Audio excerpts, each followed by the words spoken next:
ada peristiwa yang dinamakan Isra wal Mi'raj. Saya sebelumnya Riki mau tanya dulu, kita ini manusia apa bukan? Yakin? Kelihatan? Bukan makhluk halus, bukan. Ada manusia, ada hamba. Ada manusia, ada. Rifki tanya sekali lagi, kita ini manusia apa bukan? Setuju ya? Yang kedua, kita ini hamba Allah apa bukan? Kata siapa? Karena kita orang yang kepedean. Kita ini yakin bahwa kita seorang hamba. Siapa yang dikatakan oleh Allah seorang hamba? Di dalam surat Al-Isra, Allah menyatakan disitulah letak seorang hamba yang dipastikan subhanalladzi asra bi abdihi. Maha suci Allah, maha mulia Allah, maha agung Allah yang memperjalankan seorang hamba di malam hari. Siapa hamba tersebut? Nabi Muhammad sallallahu alaihi wasallam. Ini yang dikatakan hamba. Definisi seorang hamba menjalankan perintah Allah, menjauhkan larangan. Kalau kita terbaliklah, yang dilarang kita ambil, yang diperintah kita tinggalin. Ini yang bahaya. Kenapa Nabi lebih milih dikatakan seorang hamba? Nabi pernah dipertanyakan oleh Allah, ya Jibril, sampaikan kepada kekasihku Muhammad, dia ingin menjadi seorang hamba atau ingin menjadi seorang raja? Kalau dia ingin menjadi seorang raja, gunung Uhud akan aku rubah menjadi emas untuk kekayaannya Rasul dan untuk umatnya sampai akhir zaman. Kekayaannya nggak bakal putus sampai akhir zaman. Saya kalau tanya sama orang sini, saya udah tahu jawabannya. Mau jadi seorang hamba atau ingin menjadi seorang raja, sudah tahu jawabannya. Mau jadi seorang raja. Kenapa? Jadi seorang hamba begini-begini baik. Yang salah bukan hambanya, bukan titel hambanya, tapi ibadah kita yang masih belum baik di hadapan Allah. Nabi Muhammad jawab, saya ingin menjadi seorang hamba. Nabi gak pakai istikharah, Nabi langsung dilontarkan. Kenapa? Karena sahabat bertanya, ya Rasulullah, kenapa engkau tidak memilih menjadi seorang raja? Apa jawaban Nabi? Seorang raja akan dekat dengan sesuatu kezaliman atau sesuatu kekayaan yang akan melemparkan mereka ke jurang api neraka dan tidak akan pernah mendapatkan rahmat dari Allah. Tapi seorang hamba, tatkala mereka bermunajat, sujud kepada Allah, maka dia akan diberikan rahmat oleh Allah. Hari ini Allah sedang tuangkan rahmat di dalam hati kita. Yakin apa enggak? Kenapa? Al-Habib Abdullah bin Husain Ibn Tahir, beliau mengatakan, orang yang duduk di dalam majlis ilmu, Allah akan panggil seluruh malaikat, menuangkan ember-ember rahmat ke dalam hati kita, sehingga kita pantas untuk mendapatkan hidayah. Amin ya Rabbal. Makanya kalau habis sholat, mintanya jangan cuma duit. Minta duit. Rifki mau tanya nih, mau jadi orang kaya apa mau hidup berkah? Bohong. Udah kita fair-fairan aja. Mau jadi orang kaya apa mau hidup berkah? Dia yang ngomong kaya, ini yang lebih jujur. Kalau Rifki pengennya jadi orang kaya yang berkah, gak usah ikut-ikut. Kalau orang udah hidup berkah, tahu gak sih arti berkah? Tahu arti berkah? Cengek tahu? Bahasa Sunda ya? Lombok. Hah? Rawit hijau. Cabai rawit aja udah gitu ya? Tahu? Pernah gigit? Apa rasanya? Pernah lihat pedesnya? Bisa dipegang pedesnya? Sama berkah. Berkah gak bisa dilihat, tapi berkah bisa dirasa. Paham? Sama sebagaimana cintaku kepada kalian. Bapak gak boleh cemburu ya. Rifki ngomong sama laki, kalau sama bapak kan bahaya. Inti dari berkah. Nih definisi berkah paling gampang. Arti berkah, duit di kantong belum habis, udah datang lagi, itu namanya berkah. Tahu? Paham? Kalau duit paham sudah. Nabi Muhammad SAW hidupnya penuh dalam keberkahan. Nabi Muhammad diundang Isra wal Mi'raj karena Allah tahu Nabi membutuhkan Allah bukan hanya dalam keadaan 1 tahun itu, tapi Allah ingin memberikan hiburan kepada Nabi Muhammad SAW. Allah tahu kalau mau ngasih hiburan kepada hambanya, Allah tahu. Saat Allah menyatakan perintah Isra wal Mi'raj, malaikat Jibril diturunkan dan buraq menjadi kendaraan, maka disinilah letak cintanya Allah kepada Nabi sesempurna dunia dan seisinya dan alam semesta yang ada di dunia ini. Saat dimana Allah memberikan hiburan karena Nabi kehilangan paman sama juga istri tercinta Siti Khadijatul Kubra. Bu, cinta itu berat. Ada bapak sini. Bapak di dalam apa di luar? Di dalam. Pak, cinta itu beban, Pak. Betul nggak? Cinta itu dapat membunuhmu, Pak. Yang nyari duit siapa? Yang ngabisin? Emang begitu takdirnya. Yang nyari duit bapak, yang ngabisin. Yang namanya dunia ini pasti banget, Pak, tempatnya capek. Nabi Muhammad capek, Pak. Tapi lelahnya Nabi jadi pahala, berkah. Kalau kita kan capek, banyakan ngeluhnya. Apalagi model yang begini, ya. Dikasih duit dikit, lalu dikasih banyak, sombong. Nggak dikasih duit, kabur dari rumah. Betul, Pak. Ada di sini istri yang begitu, ada. Tuker tambah, Bapak. Pak. Tapi satu, Pak. Selama ini pemikiran kita salah. Tentang istri, salah. Ternyata istri itu bukan babu buat kita, Pak. Istri itu harus terjaga perasaannya, Pak. Yang pertama, ini lagi belain perempuan nih. Jarang-jarang lo gue belain perempuan. Pak, masak itu bukan kewajiban seorang istri.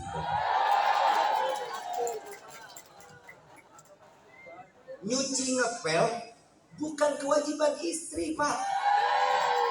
Nyetrika, masukin baju ke dalam lemari bukan kewajiban istri. Allah berikan kepada Nabi kewajiban istri cuma 2.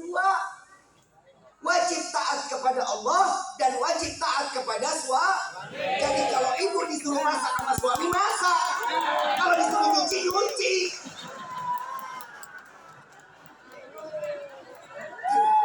Bapak jangan emosi dulu. Tenang aja, yang ceramah laki, Pak. Gak mungkin saya jatuhkan harkat martabat laki-laki. Bu, Siti Khadijah orang yang dicintai oleh Rasul Sallallahu Alaihi Wasallam. Ibu mau dicintai sama bapak? Mimpi. Pak, Allah kan tulis tuh di dalam surat Yasin, wa adwajuhum fi bilalil alal araiki lahum fiha fakihatu walahum ma. Dan kalian bawalah istri-istri kalian ke dalam syurga. Saya mau tanya di sini, bapak istri atau istri-istri? Jawab yang benar. Istri atau istri-istri? Kalau istri doang, bapak bukan orang yang digolongin.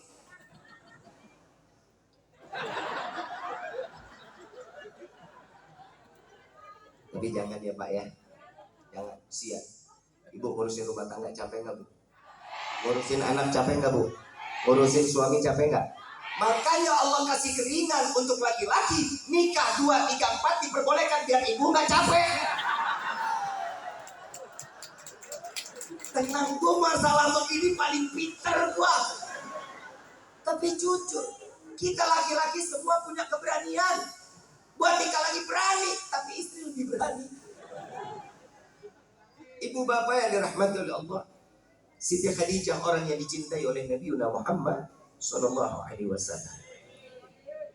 Kenapa Siti Khadijah dicintai? Yang pertama, harta Siti Khadijah 70% kota Mekah.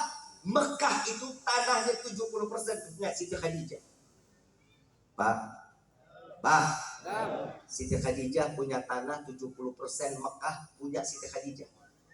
1 meter atau 1 senti atau 1 jengkal tidak pernah dihitung di hadapan Nabi Muhammad SAW. Bapak punya istri baru cincin doang dilepas buat modal usaha, ngungkit nggak kelar-kelar. Bukan ibu-ibu di sini, bukan di sini mah ahli sorga. Calon bidadari sorga. Tapi bohong.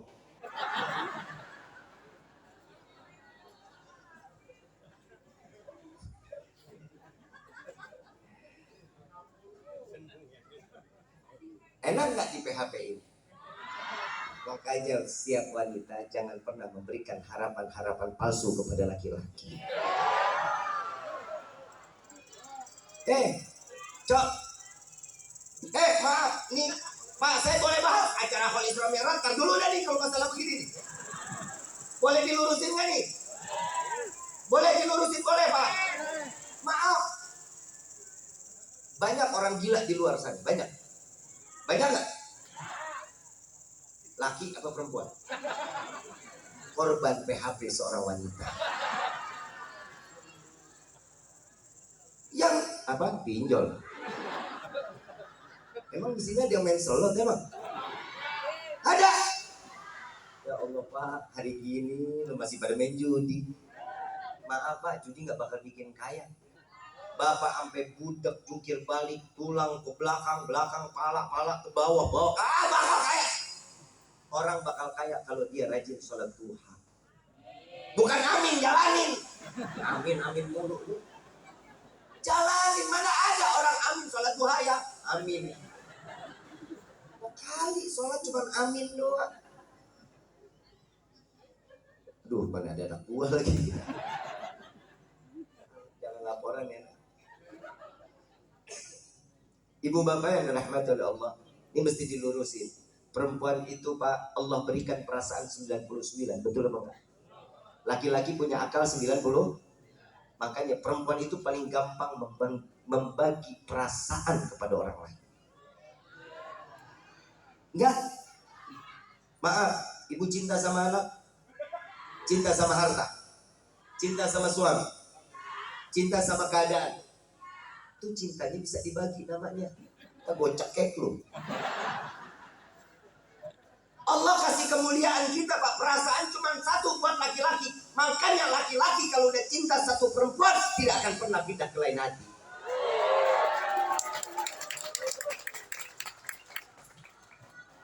Gak percaya? Makanya jangan bikin salah. Kalau perempuan udah bikin salah, laki-laki tuh ada yang ngomong kan berontak gitu. Ini karena udah jam segini, saya cuma bilang ini udah jam segini, emang ngapa? Saya kan cuma yang di dalam juga udah pada lapar. Di sini lapar nggak? Udah, makanya tutup doa aja. Setuju Pak? Setuju. Tadi kan udah gue belain lu. Masa? Kamu nungguin aku? Maaf, aku tidak pernah menunggu cinta yang pernah tidak ada. Ngapain nungguin orang nggak dicintain, kan begitu ya? Yang ditungguin apa? Rahmat Allah pasti masuk, ridho Allah pasti ada. Kenapa orang yang keluar dari majelis ilmu ini semua hidupnya tenang? Betul nggak? Ini orang lagi di sini semuanya hidupnya tenang. Kenapa? Utang lupa. Ada yang ingat utang di sini? Alhamdulillah, lega dengerin ilmu hati adab. Pulang sampai depan gak pura lewat. Ingat lagi. Allah berikan kemuliaan. Nabi Muhammad SAW punya istri yang dicintai. Tanah se-Mekah 70% punya Siti Khadijah. Perasaannya cuma satu diberikan untuk Rasulullah, dan Rasulullah memberikan untuk Siti Khadijah. Apa yang dikatakan saat dimana Rasulullah SAW pulang dari pagi setelah mengajar? Ini bukti cintanya Nabi Muhammad dan cintanya Siti Khadijah Kubra. Tatkala beliau sedang masuk ke dalam rumah, melihat Siti Khadijah dalam keadaan menyusui Siti Fatimah bintu Muhammad Rasulullah SAW. Yang keluar bukan ASI, Bu. Yang keluar darah segar. Dulu Siti Khadijah dalam keadaan yang segar bugar, tapi tatkala setelah melahirkan, kurus badannya Siti Khadijah. Tidak lagi ada ASI yang keluar, melainkan darah segar yang keluar untuk Siti Fatimah. Lalu Rasulullah meneteskan air mata melihat keadaan Siti Khadijah. Lalu beliau mengatakan, "Ya Khadijah, engkau adalah seorang saudagar. Engkau dahulu adalah orang yang kaya raya. Setelah engkau menikah denganku, hartamu habis. Jika engkau ingin memilih untuk jauh dariku, maka aku persilahkan." Apa jawaban Nabi? Jawaban Siti Khadijah, istri yang salehah, istri yang penuh dengan cinta, cintanya penuh dengan rahmat Allah, cintanya karena Allah. Jawaban Siti Khadijah, "Ya Rasulullah, harta dapat dicari, setiap keridhaan Allah itulah yang aku butuhkan. Aku mengeluarkan semua hartaku untuk engkau berjalan di jalan Allah.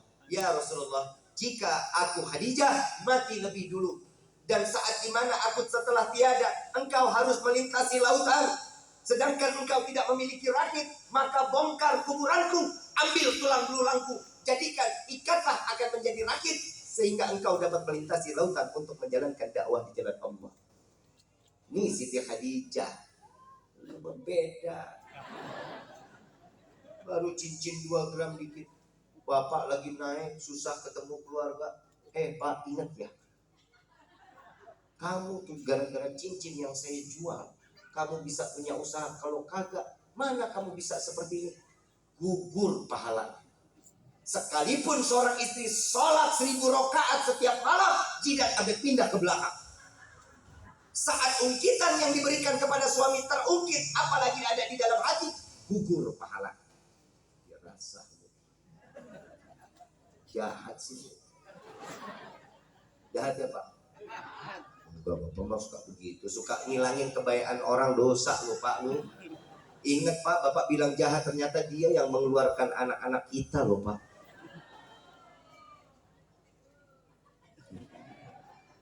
Susah saya kalau mau ngebanggain perempuan, susah tuh. Betul, karena di neraka paling banyak. Susah mau dibanggain dari mananya. Lo yang bilang perempuan paling banyak di neraka siapa? Lo bilang Habib tabok nih. Siapa yang ngomong? Nabi Sallallahu Alaihi Wasallam. Nabi turun Isra Mi'raj, yang dilihat pertama dikasih surga, dikasih neraka. Begitu lihat di neraka paling banyak.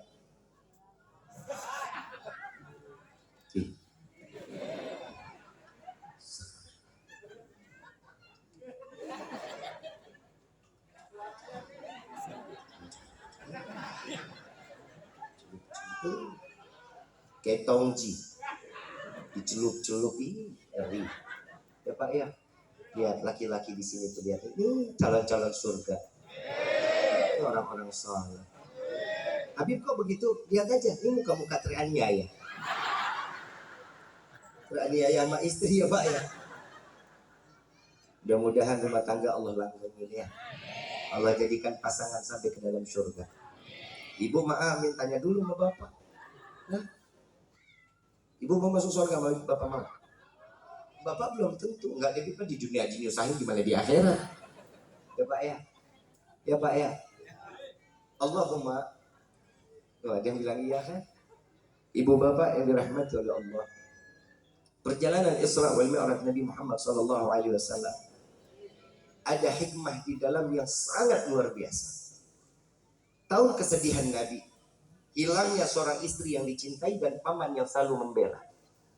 Kenapa Allah mengundang Nabi dengan perjalanan Isra wal Mi'raj di malam hari? Saya dapat jawabannya dari guru saya, Al-Habib Quraisy bin Qasim bin Ahmad Baharun. Saat saya duduk dari Pondok Asitku, Desa